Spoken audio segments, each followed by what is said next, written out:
I've been an environmental activist since I was backpacking in Australia, and I worked for the Wilderness Society at age 19. I then studied environmental science and communication, media and culture. People never saw the connection between those subjects until I simply explained I need to understand the science to be able to communicate to Joe Bloggs on the street to inspire them to take care and take action. As an activist, I have done street fundraising, dumped a ton of wood chips outside an MP office,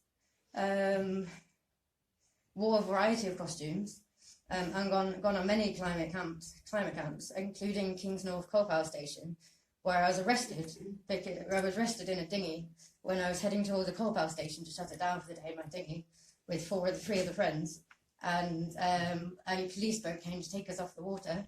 And the police boat came near my boat. I used my oar to try and steer us away from the boat.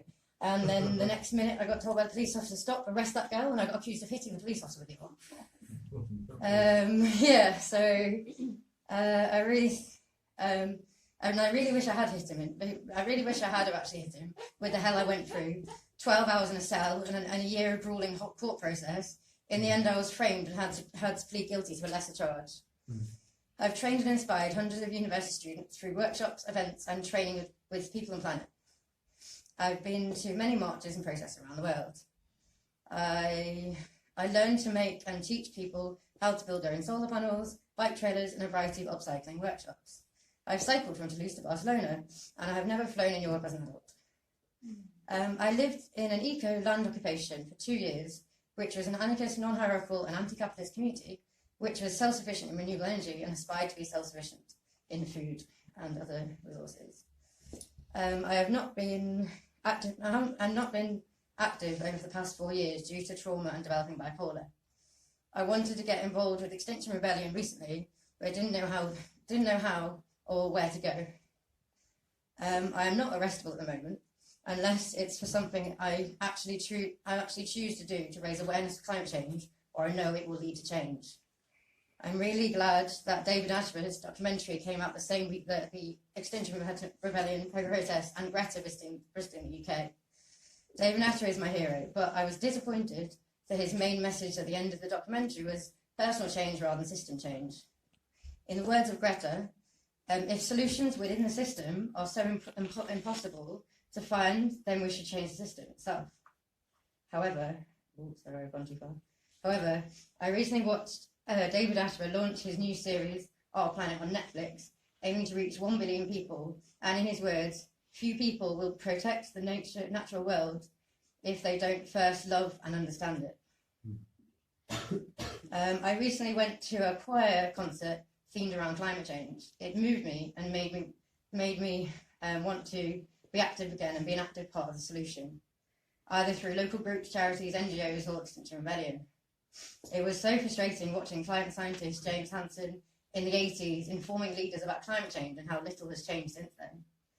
I have heard climate change being described like a slow nuclear bomb going off, so slowly that you don't remember or notice it happening. I'm so impressed and inspired by Greta and the Youth Activist Network, standing up and fighting for their future, which we are currently destroying. Even if we stopped using all fossil fuels tonight, we are still going to have a delayed impact of climate change through floods, droughts, and other natural disasters. I feel like I have been drowning in the rising sea level of complacency. On the one hand, Labour is talking about launching a climate emergency, and on the other hand, the government is still subsidising fossil fuels and increasing taxes on renewable energy. Greta has done a phenomenal job talking to leaders around the world. She said, "We have not come here to beg world leaders to care. We have come here to let you know that change is coming, whether you like it or not. The real power belongs to the people. We need an uprising of people globally to make the changes we need to stop global emissions and destruction of forests. Replant trees and plants to help mop up the CO2 and generally live within our needs. We only have one planet and we need to look after it." David Attenborough says that it's a fact that 96% of mammals on this planet today is us and the livestock that we domesticated. Only 4% is everything else. Also, 70% of all bird species are now domesticated poultry, mostly chickens. What we need is global justice and a stable planet. So this is a bit of a cool decision. What do we need? What do we want? Global justice. When do we want it? Now. What do we want? Global justice. When do we want it? Now. One more time. What do we want? Global justice. When do we want it? Now. Thank you.